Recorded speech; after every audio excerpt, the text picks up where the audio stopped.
سلام علیکم. علیکم سلام. بهروز خدا چی توجه ده سوزی تینجی. خوب خدا را شکر خوب هستم. ما سمیر علی مردانوفم. از هفته ناحیه گذشته زنگ زدم کو. از ناحیه از ناحیه کوشانیان و هفته قطعی صحبت داشتم کو. همون مسئله مکتب چی شد در کوشانیان؟ زمین گرفته بودن چند روز پیش اومدن رئیس همون جماعت زمینای مکتبی که باید مکتب میساختن به دیگر نفرا دادن. همون مسئله چی شد؟ کدام جماعت من درک ندارم. ما شهرک اسماعیلی سامونیم در جماعت ما طریق پونش سینک نمیدونم. نمیدونی؟ همجا نه مکتب داریم. مکتب اون رئیسو چی کار میکنه پرابلم نیست. اوش درک ندارم. اوش درک نداری؟ اکای سلمان. بله. یک چیز بگم شما را، همین پدر با گفتی شما قبلگاه هست یا نه؟ بله البته. پس دعوا چی هست یعنی؟ پدر قبلگاه هست. خب من راستی گپ وقتی قچمو گپ زدم همین هفته بسیار در همین سامانه‌های اجتماعی جستجو کردم. من نواری پدر شما را تماشا کردم اکا. خب پدر شما میگن که پدر شما آموزگارن خب در ناحیه رودکی خطا نکنه مگر. خب بعد پدر شما برآمد میکنن میگن که بچه‌م همین راهت بگرد میگن شما را. تو راه خطا دایی سری ما را در بین مردم خم کردی میگه بچه‌م التماس همین راهت بگرد میگه شما را پدرتون قبلگاهتون مراجعت میکنه. خب با ما همونجا یک سامانه چیز دیگر را تماشا کردم که شما میگن که ما ایره هم نمیگردم. خب ما همین راه انتخاب کردم. یعنی ای پای بردن ممکنه که شما سخن قبلگاهتون نگرفتی نه. قبلگاهتون برای شما ارزش نداره. خب برات یک مثال میارم. در یک جا پدرت میسته، در یک جا آیت قرآن میسته، کدامش انتخاب میکنی؟ گوش که برادر سوال همین گوش مرا تو سوال جواب ده. من جواب سوال یعنی که جوابی گفت میگیری. در یک جا وعده پروردگار میسته، یعنی که آیت قرآن میسته، کلام پروردگار میسته. در یک جای دیگه خب صحبت مظلومانه ای که میبرن یک نفر مجبور میکنن صحبت میکنن میسته، کدامش قبول میکنی؟ تا جایی که من میدونم برادر همین پدر و مادرشون خدمت کردن گپ یانو را گرفتن در آیات قرآن همین گپا نیست. یعنی بالاتر همین چیزی که من گفتم که یک نفر مجبور میکنن زیر دوربین گپ میزنه، این بالاتر است یا که وعده پروردگار که آیات قرآن؟ کدامش بالاتر میسته؟ شما زیر وعده پروردگار آیات قرآن چی را میفهمین برادر؟ چی را در نظر دارین؟ من شما را نفهمیدم. مبارزه را میدونی چی است؟ الو مبارزه را میدونی چی است؟ شما مبارزه در کدام راه مبارزه بردید؟ در مقابل ظالم، آره در مقابل خائن، در مقابل وطن فروش. آیا مبارزه بودن جنایت است؟ مگر از دعای پدر و مادر دیده، از خدمت پدر و مادر دیده یگان چیز مبارزه تر شده میتونه؟ بله چرا نه؟ قدر پدر و مادر همین بینندگان ما را تماشا کردن و فکر ما که در همین دنیا از همه شخص نزدیکترین برای انسان این پدر و مادره. پدر روزی مادر روزی خدا روزی میگن. همین خیلی هست که زمانی که اگر پدر ایما روزی باشه خب مادر روزی باشه ایما خدا روزی. همین خیلی گپ هست که خب پس که پدر روزی نباشه از ما خدا روزی نیست.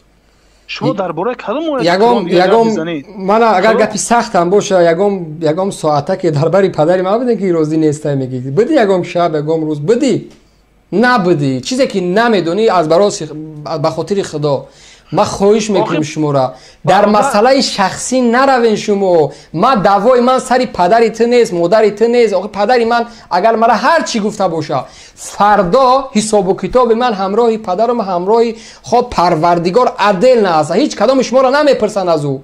مردک شوین شما چیکار دارین که پدری من مرا چی گفت مادری من مرا چی گفت؟ خب هر چیزی که گفت نگفت آیا شما کارتون چی است؟ شما ایده ایمده کار بگیرین. من چی میگم بیاین گیجای خطا میگم بگو برادر سلمان برادر بهروز این همین نقطه تو خطا از دروغ میگی جا عدالت است قطعی بحث بکنم. بلیاز خدا آخی شرم است که بلند میشوین انا قبلگاه تو روزی نشد انا قبلگاه تو روزی نشد. کدام شب دنازش بدین که فهمیده که من روزی نیست کدامت بدین؟ آیا بده یگم تو نبودی یک بار نوار تماشا بکن یک بار نظر بکن با کدام آه گپ میزنن همون مردم. نه فقط پدری من ده ها و صدها نوارهایی هست که یک بار گوش بکنین امورا زیر آخه چیزی که من میدونم آخه شما نمیدونین این تیم را بلند نکنین شرمه برای شما. یکمش این که در مقابل من بلند کردن پدری من این خود جنایت حکومت رحمانوف است. من شهروند صاحب حقوق هستم. من شهروندی هستم که آخه تاجیکستان مرا حقوقهای خود داده است. اصلا 18 بالا دعوای شما سری چی است من نمیفهمم. برادر عزیز بله برادر عزیز ما یگان دعوا ندارم خود شما. چی میگی نباشه؟ من با میگم که در مسئله شخصیت نرسین شما. من با شخصیت یگان تو کاری ندارم. تو اگر راهبر کشور میشتی برات میگفتم چون اون مسئولی من هستم. راهبر کشور مسئول است باید الگو باشد نمونه باشه. من حق دارم ولی من برای تو کاری ندارم. تو شب میگردی یا روز میگردی مادر دست روزی است یا پدر روزی است زن داری یا شوهر داری من برات کاری ندارم. میفهمی؟ برادر عزیز بله. برادر عزیز ما قطعی شما مثال ما شما را خفه کردنی نیستیم. مقصدی ما همینه که ما همه چیز از شخصا خودم از سامانه اجتماعی تماشا کردم. خب من خواستم که همه فکر عقیده شما را فهمم. یعنی بعد صحبت با شما فهمیدم که شما یعنی سخن پدرتون برای شما ارزش نداره برادر. اگر که شما برادر عزیز اگر سخن پدر برای شما ارزش نداشته در مقایسه با سخن خدا بله سخن بس در مقایسه با سخن خدا بله سخن خدا برای من مهمتر است. گرفتی جواب تا؟ آخه برادر پدر راضی خدا راضی گفتین همین کلمه نادرسته. آخه نمیشود جاهایی هست که ای برادری از جاهایی هست که در مقابل فرمان پروردگار بعضی پدر و مادر رو بلند میشه. چه خیلی راضی میگی؟ مثال یک پدر بلند میشه میگه بچم نماز نخون. آیا تو گوش میکنی گپی پدرت در حالی که خداوند میگه نماز بخون طاعت بکن کدامش گوش میکنی؟ برادر کدامش گوش میکنی؟ سوال جواب ده. در فکر یگان پدر و مادر در فکر بدی فرزند هستن. امروز پر هستند. امروز تا 18 ساله پسراشون مسجد روی نمیمونن میگن نرو نماز نخون قانون کشور من کرده قانون دنیا منش کرده است میگن نخون نماز. اما خداوند میگه نماز بخون نمازاتون در مسجد بخونین که خانه‌هاتون مثل گورستان و قبرستان نکنین. کدامش قبول میکنی؟ پدر میگه مسجد نرو تو نمیری در حالی که خدا برای تو میگه پیامبر برای تو میگه نماز بخون نمازها رو در جماعت بخونین. گپی کی را میگیری در اینجا؟ گپی پدر را میگیری پدر راضی خدا راضی؟ برادر عزیز بله برادر عزیز بله همه پدر و مادر بر فکری خوبی فرزندان هست. آخ سوال جواب ته این خیلی لق و پق داره. جوابت بتم همین حالی کدامش خوبتر است؟ پدر میگن بچم نماز نخون. همین پدر که گفت که پدر گفت که بچم تو 18 ساله مسجد مقیم هستی مسجد نره به خاطر چی میگه؟ به خاطر امنیتی تو میگه؟ نفهمیدم. به خاطر امن دلش بته میسوزه همو گپا میگه. کدام امن و امنیت؟ تاجیکستان کشور امن است میگه. از روی دلسوزی و از روی مهر و محبت نسبت فرزند همین گپ میگه. یعنی میگه که مسجد نرو تو که امن بمونه همین خیلی. نه گوش که برای امنیت فرزندش میگه. یعنی مسجد در مسجد امنیت نیست در مسجد امنیت نیست چه خیلی است چی گپ است؟ آخه برادر همین سبب گوش که همین وقتی که گفته که حضرت تا 18 ساله مسجد رفتن من کردن. خب تو همین سببش در چی میفهمی؟ سببش؟ همیشه گپ زد.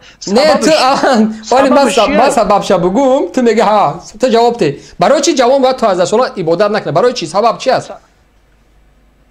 گوش که با فکر شخصی من همین زینه تشکلیابی شخص اگر در دانشگاه خونده باشی از زینه باغچگی مکتبی فهمیدی کودکی و نورسی و جوانی همین پسیکولوژی کودک در همین وقتی که نو انکشاف یابنده است او همه چیز تصور کرده نمیتونه برادر. خب وقتی که گوش که سبب شدگی نگاه که چقدر جوانو هم بچه یاش تشکیلات تروریستی و اکستریمیستی جلب کردگیان توسط همونها چقدر اکتای تروریستی در جهان صادر کردگیان.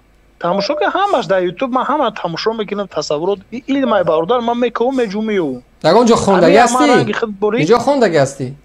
در اونجا من یگان جا نخوندم برادر. من گفتم که من در بازار سودا میکنم. من هم مطلب فروشم.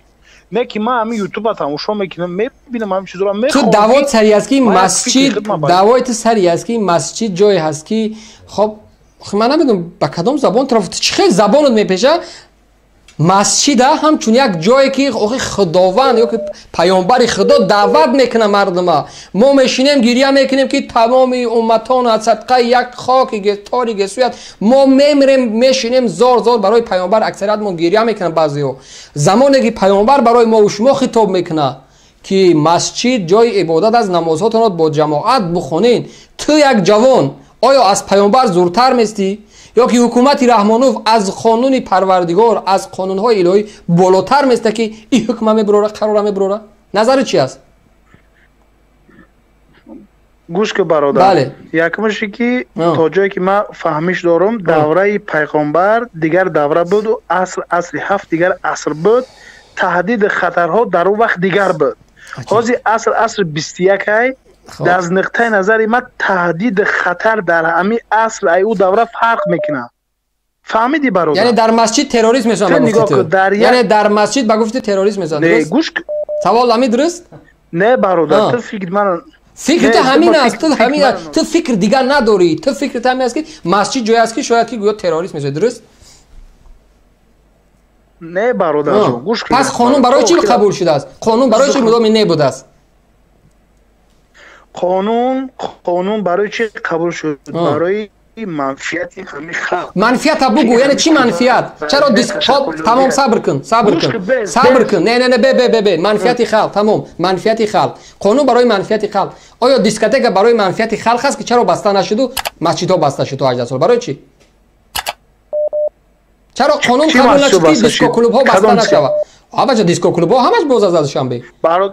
برادر تا اول یک گپ همون قانون درباره 18 ساله گفتی بس ما توقیف تو نه دیسکوتک کرد. این همین دیسکو کلوب ها در زمان حتی اینمی کارانتین باز بود، مسجدها بسته بود. چرا مگر جای فحشا برای تو جای خوبی است؟ خب گوش که برادر انا که بس دیسکوتک خود من این فکر میگم، یعنی یکم چیزا تو قول شدی که در حقیقت قانون قبول کرده با من دروغ میگه. من هیچگاه قبول نمیکنم. هر کسی که در این فکر است احمق است، ابله است، روسیا است، پلید است، پدرسگ است که منبر مسجد جای عبادت که تربیت میگیری. تو از مسلمان تولد شدی، اولین چیزی که میگوی کلمه شهادت عرضه میکنی، دعوای مسلمانی میکنی. تو مسجد جای عبادت است، جای جنگ نیست، جای احمقی نیست، جای اوباشی نیست. تو این کار کردی، من را این کار نمیکنم و هر کسی که در همین عقیده است میگم احمق است، ابله است، پدرسگ و روسیا است. دوم سوال دیسکوتک بیا. به برادر یکم مسئله فکر مگب زنم خیش فقط طرف شما نیست که برادر. ما هم حقوق داریم اینجا. صدای مردم گفتی بحثی. سوال جواب نمیدی. دیسکوتکی که ماینوشی میکنن، رقص و بازی میکنن، چرا قانون بسته نشد؟ یک موضوع تا اول فکر یک موضوع من جواب داده که هر کسی که در همین فکر است احمق و ابله است. سوال دیگه چرا دیسکو کلوب ها بسته نشد اما مسجد ها بسته می شود تا 18 سال؟ من چرا دیسکو کلوب ها باز؟ برادر به من جواب ما بتم برادر جون گوش کن. من اول جواب ما بتم همه سوالات تا آخر من وقت ندارم که استاد تست بگو خواهی زنگ دیگه قبول میکنم. من جد وقت ندارم که دروغای شما رو فقط گوش کنم. سوالات تست جواب ده. الو بیا یک مسئله که همین تو 18 ساله مسجد رفتن برادر. خب همین کودک برای چی کودک میگن؟ خب همون کودک ولی بعد ای خوب فرق کردن نمیتونه برادر. خب یعنی که همون زینه همون چیز تیار نیست او را برای او را فریب کردن به هر راه و واسطه بردن آسان. کودک میگن مایل پجرست کلام شود همه طاعت عبادت که نپر یگون کس محدود نکرده که برادر جون. این به همین مقصده که همین کودک ها را فهمیدی برادر میروان عربه فرق نمیکنن. مثال علم دنیویت دور میمونن برادر. فهمیدی همون چی یا مولا نیمچه مولا چی یا چون میتا که برای همین مسجد 5 وقت نماز بخون و دنیا دوباده دیگه علم دنیویت دور میمونن. هم مفکوره هم و درزه هم مفکوره هم و کو برادر. حالی بس همینجا تو بس انا همینجا مستی من نوارا میگذارم که مکتب ها دا چی گپ است. بعد مسئله دیگه میگذاریم. مرحمت تو از این زنگ خاموش نکن، بگذار مردم ببینن. مسجد با نظر این طبقه منقوردها یک جایی که خب فرهنگی انسان به خطا میبره، فلان چیزای پوچ بمانه که من حتی شرم میکنم به زبانی گپ بیارم. مرحمت مکتب نسلی نو